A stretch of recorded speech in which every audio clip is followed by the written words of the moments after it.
Dog staring Okay, at it. here we go. Welcome to the Eat, Sleep, Chelsea Repeat podcast. Today is episode 164. Headlined Chelsea gunned down at the bridge. I'm Chris, and today I'm joined by my brother Craig and our good friend Brady. Guys, how are we feeling? It's half time in the Carabao Cup, and we're 3-2 down. It feels closer to full time. It's not looking good for the second leg. I certainly don't hold out much confidence. Wow. Donny Downer over here. I'm only 1-0 down. Debbie Downer. We didn't have much of our team out. I thought the team showed a bit of fight. I mean, I've watched Arsenal twice this year live, and I've got to be honest, I haven't been that impressed, especially in open play. They are very solid and organised, but it really is. I mean, I know Zubimendi's got a good goal in this game, but I don't think we're a million miles behind them, to be honest, in terms of ability. They're just so much more organised than we are. Yeah, well, we'll get into that. Obviously, don't forget to like and subscribe to the pod wherever you're listening. Leave us some love, whether that's on YouTube or wherever you're listening to on your favourite podcast platform. Right, it finished Arsenal 3, Chelsea 2. In terms of the game, 2.68 expected goals for Arsenal and 0.65 expected goals for Chelsea. 10 shots for Chelsea, 5 on target, 1 big chance. 85% pass accuracy. And yeah, it was a game of cat and mouse a little bit, but why don't we talk about some likes and dislikes? Craig, I'll come to you first. What have you got? Dislikes, and this is one of the things that I was so concerned about with Rosenior. I was high on Rosenior in a lot of ways for man management and things like this, but the playing the ball out from the back, lots of short passes, never ever kicking it long. It's just not for me, and we're playing the best pressing team in the world last night, and I couldn't believe that we didn't have any sort of option for Sanchez to kick it long, or some strategy behind that, or Maresca used some good things in the Arsenal home game where he sort of took advantage of Declan Rice trying to cover two men and made the space really big, and we were able to find Gusto in that little pocket a lot of times to really beat the press for Arsenal. But yeah, yesterday just played right into their hands with playing short passes out from goal kicks. Do you think that was maybe because of the people he had available? Obviously, there were loads of people unavailable for Chelsea in this one. Who would have been helpful for that? I think that's his style. I think he's there with Barcelona. Hansi flicks Barcelona as the most or the least long balls in Europe, top 5 leagues. So that's his style of play. He talked about the issues obviously afterwards. I mean, anyone watching the game could see that was the biggest area of struggle for us. Like Brady said, the match up in open play, we looked all right. I thought we handled them pretty well, and we threatened when we had the ball going forward. But playing out from the back is that it's and maybe Arsenal are the worst team to see it against probably as well. But it's just not for me. You've got to have a plan or another option in that situation. Okay, Brady, what have you got? We're doing dislikes first. Go for it. Well, that was Craig's dislike, wasn't it? We didn't do a like. Yeah, I mean, mine was similar issues in build-up. I think clearly Rossini has come in, and at first his press conference was I'm just happy to be here, but he's already doing his own tactical tweaks. He's basically doing mini training sessions as much as he can. I think, and I think some of the players will maybe struggle a little bit with the transition. I mean, we've already got signs of players coming in, players coming out. At a time you need a bit of continuity, which we wanted. It is going to be upheaval and there's going to be bumps in the road. And you could tell Sanchez, he was just mentally just different to how he's been under Maresca. He just looked much more unsure of himself. And I think it probably contributed, not to the mistakes he made, but yeah, maybe the mental focus wasn't there. He was being told to do different things, different triggers and things like that. That's how Rossini described it. And yeah, we're going to struggle. So not going to struggle, but it's really got to hit the ground running in the build-up, especially in the big games. We're getting pressed a lot.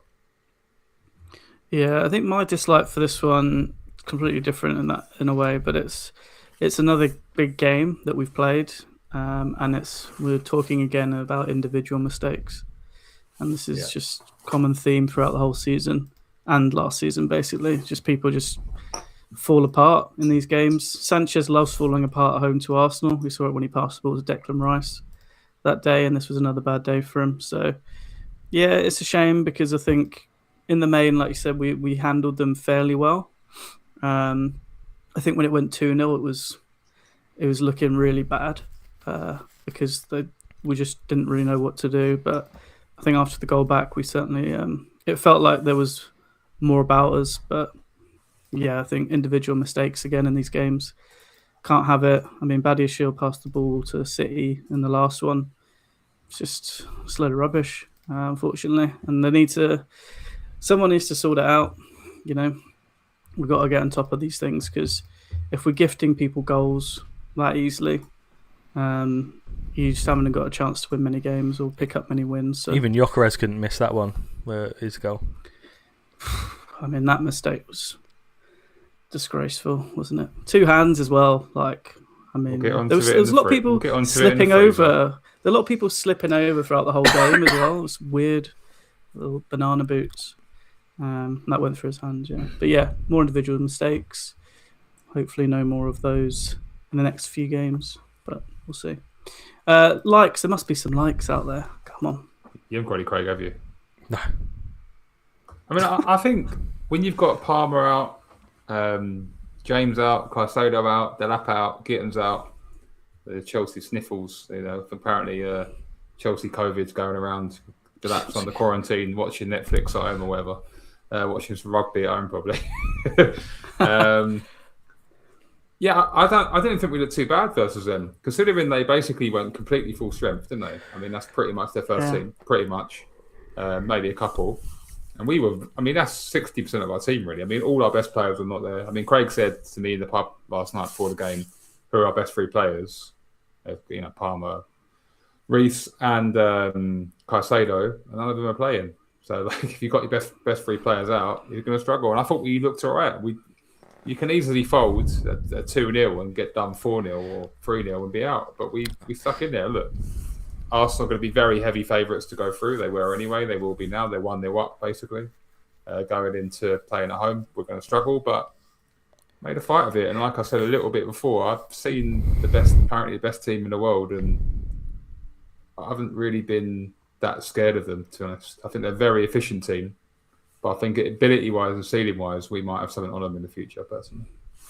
Yeah, I agree. They're definitely not like a super team, are they? They're just very efficient. Very efficient, yeah. And they're very strong. Yeah. They're not little weak players. I mean, like the first minute, Gabriel's has got his Guiu didn't play well last night, but Gabriel's has got his hand around his neck. Like Gabriel's, his 18-year-old teammate in Brazil, he's getting into Esteval's face. Yeah. It leaves a bit of a bad taste, to be honest. I mean, that stuff he did with Wirtz last week, like picking him up and the Martinelli thing, they're going to win the league probably, but not in a very football puristy way for me. I don't think they're a particularly good attacking team whatsoever. So yeah, but this it goes back. They're not my kind of football team. It goes back to the era where we had Mourinho and people hated us. We were very much like that, and we've transitioned into Arsenal from there. But you had flair players like you had like Robben and Duff, and I mean even Saka last night. I mean, I don't turn this into an Arsenal thing. Saka looked ordinary last night. They're a very good team, but they're not like an amazing. We won't be talking about this team. There's still a few players away from that. My like in this was not putting 2-0 mistakes. They had a lot of chances. I mean, they could have scored 3 or 4 on the night. Sanchez made it, although he made some mistakes, he made a few good saves as well. That one from Tim, can't remember, was it Timber going through? He got it with his foot, whatever. Absolutely insane save. But we didn't stop, and you have to praise the team for. At the end of the day, it's not a bad result from where we were, and we're still in the competition and the fixture for now, and we've got better players to come back. So I think admire the fight from the team to keep going. I thought we kept pushing, and we were always looking a little bit dangerous when we got the ball into the last kind of into the wings and into the last third. You guys, just about this quality. is a rare situation where you guys are like way more positive than me. I thought it was pretty dire out there yesterday. I thought it was pretty bad. It was. But you're looking at it as if we got like if we'd played our full team and we played like that, I would have been absolutely gutted. But Achimpong was playing at right back. He shouldn't be anywhere near the team. It's just that it is what it is, game. Santos and Enzo. I mean, they would never be starting in midfield for us. I guess I'm just like I was disappointed when I obviously up front. Before the game. Brady will tell you I was quite down on that team that he'd selected. I thought it was quite obviously a weak team. We've gone from accusing me to being like so ridiculously positive to saying he's gone down from all the Mr. time. Brightside to I don't know, like My Chemical Romance emo. I mean, I've got to say that was quite bad. I thought it was bad yesterday, and the problem is as well for me is just there are quite a few issues with playing like that in a big game. For me, a little bit alarm bells for Rosenior to sort of be a little bit. I don't know. What I think is a real shining light for Maresca, and why one of the reasons I was so happy with him tactically is because the big game stuff, like we looked really good always in big games. Even the games we lost in the first season under him, Liverpool away, where we got beat at Anfield, but I thought we played really well in those games. But the problem with this game, sorry, the tactically, I didn't think that we looked like a team that could beat Arsenal even with better players out there. He's been the door 2 minutes, isn't he? Yeah, but it's more about the style. It's more about the style of play. I'm not like even if we. I think the style of play is incredibly similar, no? No, it is. Well, not from build up. No, maybe not. But like, I think when you look at the game yesterday, we'll win more games playing like that than we would lose. I'd like to see us play like that on Saturday against Brentford. Yeah, we'll win. Rosenior will be judged on the next 5 games when we've got gimmies, not gimmies, but favourable fixtures. Wolves, West Ham, Brentford Burnley, is definitely not a gimme. They're pretty good. Paphos, if he wins, if he gets full 12 out of 15 points, 15 out of 15 points, then. Brentford's a massive game for him on exactly. On Saturday. I think they prioritised it. Yeah, the whole season's on the next 7 games because once we finish those games, that's basically the whole bottom half finished. I mean, Brentford are top half. Palmer strained his thigh, Reece done his hip. They're ghost injuries. He said in the presser today they're training. They were just rested. They just went. We'll give them a little international break. And we're going to go. Like he said, he can't afford Palmer to be out for 6 weeks. Like this game was not prioritised, and you can think about that what you want. But they mentioned it on Sky, didn't they? When they were doing the thing, they said the League Cup isn't really their priority and all this stuff. When Cave was talking, I think they know that Champions League's the money. They need the money. Also, it's a guacamole. They said it's 100k for winning the Carabao Cup, and you get 1.7 million for beating Paphos, or something like that. So. They're all about the money. These guys, they don't give a. Quite rightly, really. I mean, no one cares about the fans. The fans have paid a lot of money to go to the fixture if they knew that they were going to throw. I'm not sure. I'm not sure I'll be that excited about going to Wembley and spending £100 on a ticket to watch us get bashed up by City. But we'll be there though. Yeah, exactly. We'll be there. Yeah. Wouldn't be excited. Won't be excited about it though. No one's ever walked into a game excited that we're going to. I'm never excited to go to Wembley, and then right. Let's talk about the players. Let's shivers even thinking about Wembley. God, horrible place. Let's do temperatures. Right in the freezer. Let's Robbie talk about Sanchez. him. Poor Rob. It's my freezer, isn't it? Yeah. Okay, say what you did the prosecution. There's a few. You did the prosecution. I did the defence. That's the prosecution is he had an absolutely woeful game. I mean, he's temps and it's a freezer and he's the worst player on the pitch. So that's the prosecution. By a long shot as well. The defence. I think here's the prosecution on him. I'll give you the prosecution on him. Right. There's not a lot of goalkeepers in the league who would put in a performance like that. I mean, he has been excellent. He's been excellent in this game, but this is the risk that comes with him. Is he will just lose you a game. And look, Yeah, it's a Carabao Cup first leg, so any keeper can do that at any time. Well, They don't the whole do it as point much of as paying a him, lot to of be money fair. and having wages and you pay people who aren't going to do that. That's the reality. It's like Jackson is like, if you keep missing open goals, like you will be thrown out of the club. Like that's the reality, and you keep getting sent off. Out the club, though, was it? That wasn't why he was thrown out the club, though, was it? Discipline and missing open goals. Look, it's pretty simple for me. He had a bad night, very bad night, and the second goal, especially. I mean, the first goal is a bit weird because he gets blocked off a bit, and he's usually so good at high claims.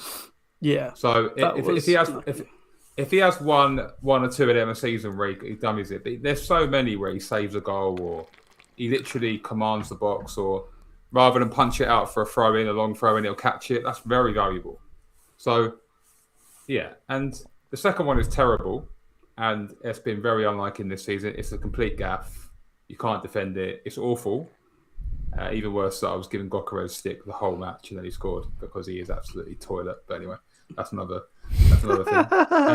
Probably got the worst goal and assist of the whole season. He got the Kai Havertz 1 yard assist for the Zubimendi goal, and then he got the. Is that Havertz who put it in? Yeah, he was.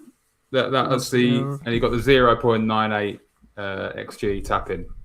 I don't think it counts. I don't think it was. But last year, Rob in the league got 30% clean sheets. This year it's 45%. I mean, that's a massive, massive improvement. And like, I know there's like still man-yarn rumours and noise. Just show me a keeper that we can afford and we're actually going to bring in and pay the wages. That is a markable upgrade, other than Penders. Yeah, I was going to say Penders is coming. So. Yeah, Penders. Okay, but Penders on our books. Like, yeah. I don't think we need to talk much about goalkeeper. I think Penders is going to come in and he'll either rotate with him next year and then be our goalkeeper the year after, or he'll just I'm not being start funny. for us next year. There's a bit of Jorgensen love recently. Not at all. He looks poor. Like he can't. I'm not a Jorgensen fan because he can't. He's so bad from corners. And also, Villa away last year, invisible hands, hologram hands for Jorgensen last year. Just let one in. People got short memory. Very short memory comes to goalkeeper. Rob Sanchez, other than the Man United sending off, has basically been flawless this season. Let's be honest. He has.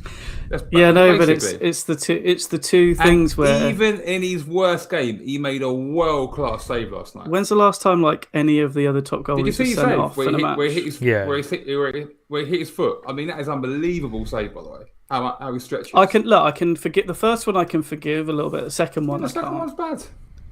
It's not bad. It's like I'm sorry. It's a freezer. Bad. It's a freezer, and then you move on. It's not a freezer, and now it's a narrative that we need a new goalkeeper. I'm not saying we need to sign one tomorrow. I'm just saying, like at the end of the season, I just can't see that he'll be the goalie next season. He won't be the definite top. He's got number one keeper. He's second in the goal. He might get Golden Glove this year.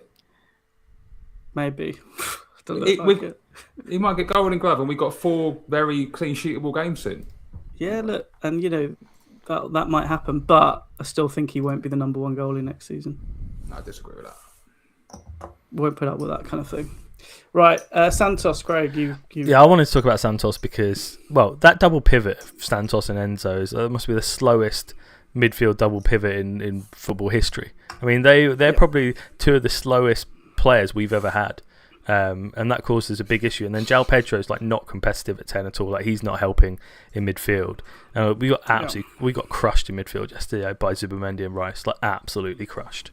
And yeah, it was like pretty pathetic to watch. And Santos obviously had an amazing game against Charlton, and then he comes in to this game, 3 of 8 ground duels. Like one of the things I really wanted him to be is like really competitive. Like didn't win a single header in the game. I mean, not that there was many long balls going up there anyway, but just not influential on the ball as well. I think it was a big test for him in this game, and he's playing next to Enzo, which is really tough because Enzo's like this is, off the ball is no good in this spot either. I mean, midfield really lost us the game yesterday. They thought they were like really dominant. Yeah, that was definitely where the game was lost. I mean, as soon as you look at the teams, we were always gonna struggle in midfield because you got no control. I mean, we had in the home game early, not too long ago, we have Reece James and Caicedo. Yeah, it's like night and day. Caicedo was sent off, but then you got Santos and Enzo. So it's never going to be the same game because midfield's where you control it. So yeah, the whole thing was rubbish at midfield, but it was always going to be. Nothing to add really for me though. I put Cucurella in the freezer. He's not having a great season, Cucurella, I don't think. I think he's really he looked a bit leggy. Yeah. For the first time last night, I really thought he looked off it. He looked like he lost like a yard of pace or something. Very worrying. Is someone's phone near the mic or something, or it's like vibrating or something? I can hear something in my ear. I think there's some work being done next door at my house. Okay. That's right. Yeah, Cucurella, 27. Classic YouTube live moments. Yeah. He just looks a bit off it for me, and usually I would have trusted him on Saka, but the yellow card, even in the first half, was absolutely crazy. Yeah. But yeah, I don't know. Just last few games, I just think he's looked a little bit slower than I'd like him to be. And this team has basically no pace in it, which is crazy. But yeah, that was a worrying sign. I thought he had a really bad game actually. We can talk about Guiu as well. He was like awful at 9.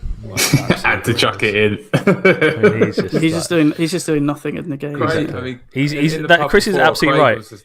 Feathers about Guiu. I spit in feathers. Couldn't believe it. Well, I really wanted Delap or João Pedro to be up front. No, Delap was ill. Delap got the sniffles. No, I know. Yeah. I can't believe halfway through the game, Pedro was not put up front. Yeah, I know. And they just didn't put anyone else. He was after 53 minutes. They put him it's too late. It was way too late. 7 minutes too late. As soon as I think there were like 2 or 3 long balls that had gone up, and it's just pointless. Like, I don't know. I don't think Pedro looks much good at 9 either. So yeah, but at least he's got much better foot control and a bit of skill. That's something. I think it might be a checkbook. It might as well have put me up front. First I really wanted to see Delap in this game up against Gabriel and Saliba. I really thought that he would have had a good chance of bullying them or like pushing them around the way we're playing, especially. Well, he didn't do much in the league game. I know we had 10 men, but yeah, I really wish we'd signed I wish we had a really big, strong striker. I wish we had a lot of good players. Tell you what, Nick Jackson's still on the books. Oh my goodness! Please, I'm telling you that story might not be dead. You know. Yeah. Please. I can't. I'm telling you, they might go back to if he seemed to be good, and you think watching our team, we've gotten really bad. That's all you need to know.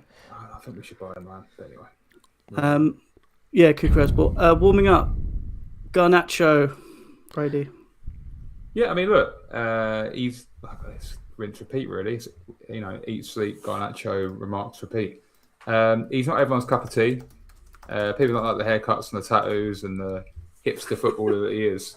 But I'll tell you what, he's got an eye for goal and assists, and both goals are good finishes. I mean, I know the second underrated good finishes, I think. Yeah, I know the second goal had a bit of a nightmare. Obviously, Kepa's terrible, so he was like in no man's land. Gabriel headed it to him. Yeah, so that he had Gabriel flying across. Garnacho's. He scored 4 goals in the last 2 League Cup games.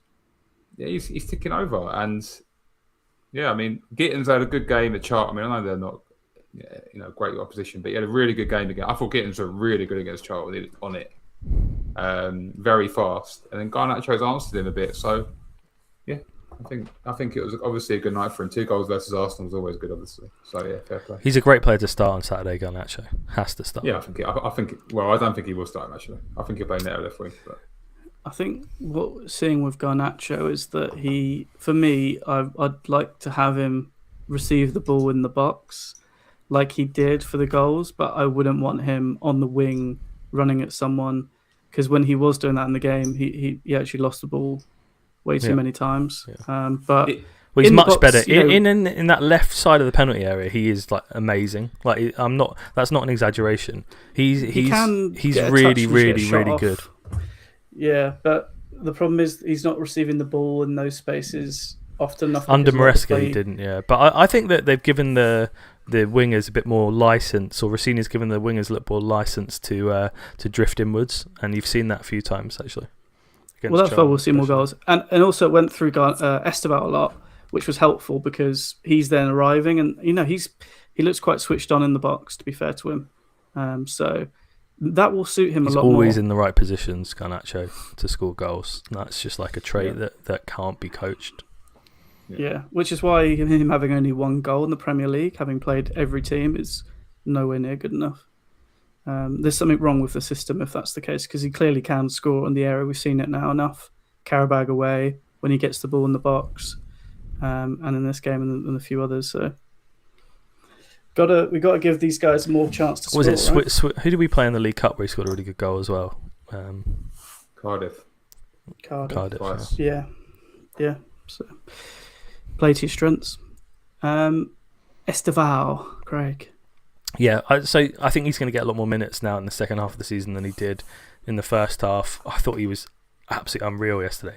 These FOTMOB ratings, sometimes you look at them and you're like, it's based on output, I guess, but I thought Esteval was like comfortably our best player on the pitch. Like I thought that he was really, really, really good, and they were scared of him. And he's up against probably like outside of Reece James, I would say that the best right back in the world right now. He's definitely up there.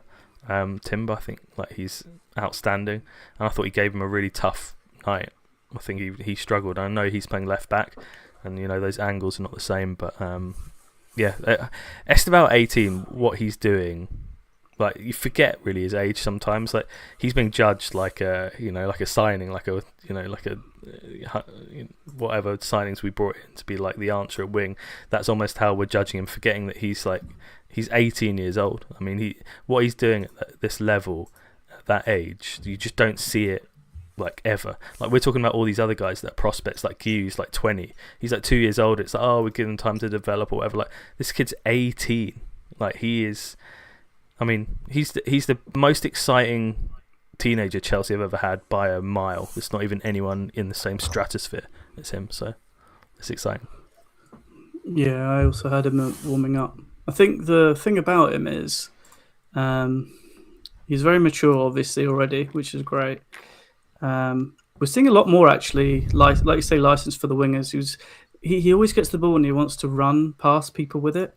And it seems crazy, but like watching the football this season, for the most part, it seems like the wingers have been told to almost suck the defenders in and pass it back to someone else, like cross it in or whatever. And he actually seems to want to do something on his own and make stuff. Now, he does cross the boundary a lot too much in my sense, in my personal opinion, of hogging it.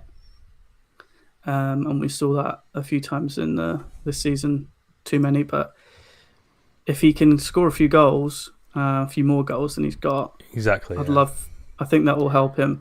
I think Ronaldo's like the biggest hogger I've ever seen, and he'll probably go down as like the second best player of all time. Yeah, he needs to get more assists for me. Like he gets in good positions, and the output, the final ball, is actually not very good. There was a few moments in the game where he could have put in a better pass, made it more deliberate, and he just got caught short. So yeah, lots to work on still. But you say 18. This is the sort of people we were expecting to buy. We're getting all these young players in, these sort of crazy good players. But I don't think you'd be able to. But I mean, you can't hit on many like that. I don't think. But yeah, Brady, you had him as. He was my boiling hot. I mean, 5 successful dribbles. It's just his aura. He just gets the ball and they back off him immediately. He can gain 20 or 30 yards, no problem. Basically, when he gets the ball in the wing, he's essentially in the future in 2 seconds already there. They just instantly back off him.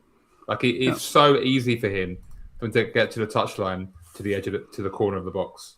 That he's literally just there. Like he'll win so many penalties for us. And he won one against Charlton. He'll get loads of assists. He can go both ways. He scores left and right foot. He's got everything. He's got a bit of oomph. 6'6" ground duels won yesterday. Like for a small lad, he gets about. Like he's not. Look, he does do the little rollabout thing, and he was also absolutely livid at the end of the game. I don't know if you saw him storming around. Yeah, and Gabriel's getting in his face, and obviously he's asked Gabriel's size, but he's getting in his face, international teammate, and they were worried. Like Timber was doing a moonwalk, mate, going back. I mean, they were retreating. It was basically this in the second half. It was pop it into Enzo in the pocket, and then pop it to Esteval. That was a tactic, really. Like that's really or Neto on the right wing. So yeah, I think he's fantastic. I'm looking forward to seeing. This is a weird thing to say from where we were on Gusto, but I'm looking forward to seeing him play a bit more with Gusto, overlapping down that side, or like providing the width so he can come inside and play him and Palmer as a double 10 in some games. Palmer's already in there, and he can play right wing, come inside, and Gusto can provide the width. I just want to see him and Palmer in those central areas together. If Palmer's going to play 10, someone needs to get in the box, and he will get more goals. It's a little side note. It's interesting what they're going to do, because they keep saying that Enzo's going to play 10, and they know, like Santos, there's going to be a Santos Caicedo pivot, and then Enzo 10, Palmer right wing. Where does that leave Neto? Where does that? It's very interesting. What someone's got. I thought Esteval looked really good on the left wing against Bournemouth. Thought he looked really good. Someone's like João Pedro and Neto. Their time's pretty much up at Chelsea. One of them, because one of them will not. Well, no, because one of them won't get minutes. Because it's like either Neto is going to get shipped out to left wing, and then you've got two left wingers there in Gittins and Garnacho, and in the 10, João Pedro will never be picked in. If it's Enzo and Palmer in a 10, that would be their position. You see what I mean? Obviously, João Pedro can play 9, but if the lap improves and we buy a 9, it's got you one might be too right many, with João Pedro. Yeah, you've got one too many up there a little bit. So, and they're going to look to sell. They've got Coenda coming in. They're probably going to buy a striker, I think. I mean, you've got that. I can't remember. I can never pronounce his name. The lad from Strasbourg, the number 9. Yeah. I like João Pedro, but he's a bit utility player. He can play everywhere, and sometimes that can go against you because he can. Yeah, because at the moment he looks like he can't play anywhere. He hasn't got a lockdown spot, has he? Really? Some prefer him at 10, some at 9, etc. Yeah, you might be right. Well, something's got to give, isn't it? You can't have all of them, and they're linked to the midfielder all the time, and I don't understand by the midfielder, but it must be that they're pushing Enzo up. Like I don't see any other reason for it, like being linked to like Mainu or like Wharton. Like just I don't see the point. Like we've got enough midfielders unless you're going to actually push Enzo up. So I have to wait and see. Yeah, lots to do, lots to sort out there. There's rumours that we're in for a centre back this window. Maresca's fuming. He can't believe it. Penny's dropped. Who would have thought? I don't know if it's dropped, but we're going to buy. I am again going to say, what's the point? A bit like a 21-year-old now. But a 21-year-old isn't going to come in and steady the ship. He's this Xhaka guy. If they get him, I mean, he's he's already he's going to be amazing. Miles, he's miles better than Chalobah, Tosin, Badiashile. What about Ansel Mino? Is he good? Yeah. And what's happening with Colwell? Is he coming back? He should be back soon. What about Mamadou Sarr? I wouldn't say Colwell's going to come back this before. Like he might get a couple of games at the end of the season, but. Look, I know we've got a lot of players like Tosin, Badiashile, and they're not great. But it's like we're just gonna have like 7 centre backs. Yeah, well, they've got they'll get Tosin. If you've ever seen a more guaranteed player to leave this summer, it's Tosin. I mean, he's gone 100%. So don't worry about Tosin. Like he's gone 100%. Uncle. That'd be a hit for the dressing room. To be fair, that'd be a leader gone. That's true though. It'll be a hit for the dressing room. It'll be a lovely boost for the coffers and the UEFA A squad. Yeah, it'll be a nice boost for next season when we drop off. It's like, I wish we could bring Tosin back. Feels a little bit like, Liam, you're a good Liam, you're a good blue coat boy. Avenue signing. That's what it feels like to me. Not like it feels like they're looking at these guys play and think, wow, they're no good. We should have signed a centre back in the summer. I will say one thing about Rasunia. He is like I think he's a good manager. I think he's going to be a good manager, but he is Mr. Blue coat. Like he is the company. Yeah, he's the. If he doesn't it's so work, funny that everyone like when I speak positively about the ownership as well. I'm like the blue coat. Like everyone's just like why can't we just? Why can't they just like? Why can't you think what they're doing is good? Because a lot of managers want to go their own way. Of coaches want to go their own way. Yeah, but a lot of coaches are smart and think like, wow, I've got like the best in class medical department. Like, how lucky am I? Not like I know better than them. Like what are they talking about? A work environment. He is the guy who's like the company man. You know what I'm talking about, Chris. Like he's 100% the company man. He's drunk all the Kool-Aid. He'll retire there at 65. You know what I mean? He'll be there the whole time. Yeah. Like, he'll be technical director at Chelsea in like exactly. So if he doesn't work, there's not many that will work. I'll put it that way. In terms of harmony. Well, he just might not be good enough for it to work. That's what he's basically like he's like the next Graham Potter. Yeah, that's exactly. He's got a lot. I tell you what, he's got a lot more about him than Graham Potter has. Yeah, maybe like personality-wise, but they're the same sort. You know, they are company men. They will toe the line. They'll say exactly what they're supposed to say, and he won't put a foot out of place ever. And that's exactly who they want. And you know, hopefully, he's a good manager too. Right, Brentford predictions before we go. That's the next game. It's a big one at the Bridge on Saturday. It's almost like a Football Manager line. We've been hit with a virus. The squad's been hit with a virus, and then you've got the option to send them home or to keep them in the squad, like seen by doctor or sent home. And you're like, well, we kind of need to win Brentford, so we'll keep them in. And now suddenly everyone's got a virus next week, and you're absolutely livid. But the virus has hit us. The virus. Well, the virus needs to go away because we've got a game to win, and it's a big one. It's Brentford at home. This is a must-win, unfortunately, and it's a cup final for us. So, what's the score going to be? I tell you what, I hope the team's not the predicted lineup from FOTMob. Tossin and Chalobah at centre back, Gittins up front. What, if Chelsea designed this, if Chelsea win this, and this is the 15th of January, we'll go a point ahead of Brentford. Nice, yeah. Brentford have been absolutely on fire. Like they're this year's Forest, aren't they? I think Villa are this year's Forest, aren't they? No, Villa are 6 points off top. Like some people Forest think were close to the top of the league. No, not at this point, surely. But anyway, last season. Brentford are they will fall off come the end of the season a bit. Brentford, but they're doing well at the moment. There you go. Heard it here first. This is a really tough game for us though, because they have a full week rest. They'll be well up for this game. They're playing well. I think it will be. I'm going to go 3-1 Chelsea. I think we'll play well on Saturday. I think we will. 1-0. 5-0 Chelsea. 5-0. What do you want? Going to batter them. Absolutely, I love batter it. them. I think 5-0 is more likely than people think, maybe. But I thought you could say more likely 1-0. I was like, all right. No, 5-0. Absolutely take them apart. They're due. Tell you what, Brentford are due a really bad game as well. Yeah, of course they are. Well, I'll say this much. Who are their best players? Brentford. Thiago guy looks good. Sharda's good. They're just a good, solid team, aren't they? Not mentioning anyone in defence. I mean, that's. I'll tell you what. Next 6 in the league, though. Yeah, Brentford at home, Palace away. Palace are wobbling at the moment. West Ham at home. Then Wolves away. Leeds at home. They're Burnley at home. Come on. I'm looking for more points than Fofana on his At the end of that run, Brady will be telling us we're title challengers again. Yeah, I mean that's what happens. You beat Wolves. I say 18 points. I want 16 points. This is where we solidify. This is where we build the top 5 because the games will get tough again. And it's a shame Maresca wasn't kept for this because this is where he's good. He's good at it's true. games. Like Maresca's probably thinking, look at that run I missed, and I'm getting a centre back. Our games this season have all come in like weird chunks of the teams at the bottom and then the teams mid-table and above. There's a few anomalies, but and then the 4 that's after why that we look so Arsenal good away, for such a short period. For Arsenal away, Villa away, Newcastle home, Everton away. Yeah. So you better get some points pronto. But if we get the points on the board by then, and say we're on 50, so say we're near a back end of 40s.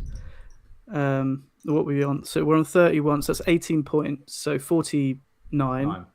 Yeah, and then you're playing. Say you need another 10 points before the end of the season. You've got 11 games left. What 10 points? 59 is going to make Champions League? I don't think so. I know it's going to be that low. We have to get 60. I think you need 65 to be safe. That's 15 points. That's 5 wins from the remaining 10 games, 11 games? 62 might get 5th. It might. But we've got to aim for 65. Yeah, I think there's going to be a lot of crazy results still. But if we can if you put 3 wins together, I mean, we're going to fly. I mean, we've got 4 home games. I mean, Brentford at home, West Ham at home, Leeds at home, Burnley at home. I mean, what more do you want? Everyone's wildcarding and tripling up on Chelsea and FPL. It's about time for some points. Yeah, Chelsea, if you look at Chelsea, they've got a really poor home record and a fairly decent away record. You will just see that flip in the next, to the end of the season. Well, let's hope so, lads. I think Chelsea's home record's going to get a lot better and they'll just start, draws away from home aren't the worst thing in the world. So, not in this period. Right. Cool. Right, look, thanks very much, guys. No worries. No worries. Hopefully another more upbeat one next week if we win. Yeah, Craig, go more upbeat next week, mate. Yeah. If we don't lose, I will. It's only half time, mate. You can't start Saturday. Don't worry, it's impossible. It's 3-2 at half. Improbable. I'd say. Right, for more updates and all things the SCR, you can follow us on X at Eat Sleep Chelsea and Instagram at Eat Sleep Chelsea Repeat. We will be back after the Brentford game, but as always, we hope you're carefree wherever you may be, and thanks for listening.